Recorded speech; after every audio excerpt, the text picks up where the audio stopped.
তো গাইস তোমরা চাইলেই কিন্তু আমার সাথে অ্যাড হইতে পারবা। কি রে BD71 গিল্ডের প্লেয়ার ইনভাইট দিচ্ছে। এই হাসি বটের বাচ্চা বট, এই দেখ আমি BD71 গিল্ডের প্লেয়ার।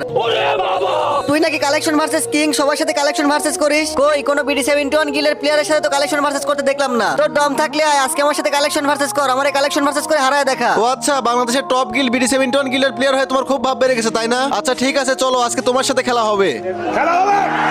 তো গাইস তোমাদের কি মনে হয় বাংলাদেশের টপ গিল্ড BD71 গিল্ডের প্লেয়ারের সাথে কি আমি জিততে পারবো? সেটা দেখার আগে তো গাইস তোমরা তো অনেকে আমার ভিডিও দেখো, কিন্তু আমার চ্যানেলটা কেমন জানি ডাউন হয়ে গেছে। তার জন্য আমার ভিডিও সবার কাছে যাচ্ছে না। সবাই একটু কষ্ট করে ভিডিওতে লাইক করে চ্যানেলটাকে সাবস্ক্রাইব করে দাও, আর নিচে মেনশন করা ভিডিওটা সবাই একটু দেখে আসো। আচ্ছা ঠিক আছে, পারলে তুই এই যে এই বান্ডিলটা দেখা। ভাই রে ভাই, তুমি কি বান্ডিল দেখাইলা? এই বান্ডিল তো আমার কাছে নাই, এই নাও। ও আচ্ছা, এটা হয়তো ভুলে দেখায় ফেলছিস, পারলে এই যে কোবরা বান্ডিলটা দেখা। লল ভাই, এসব কোবরা বান্ডিল তো আরো 2-3 বছর আগে নিয়ে রাখছি, এই যে নাও। আচ্ছা দাঁড়াও, এবার আমি তোমার একটা বান্ডিল দেখাই, তুমি পারলে এই যে বুইয়া বান্ডিলটা দেখাও। আরে ধুর ভাই, এই বান্ডিলটাই দেখাইতে হলো তোমার? এটা তো আমি বেরই করছিলাম না।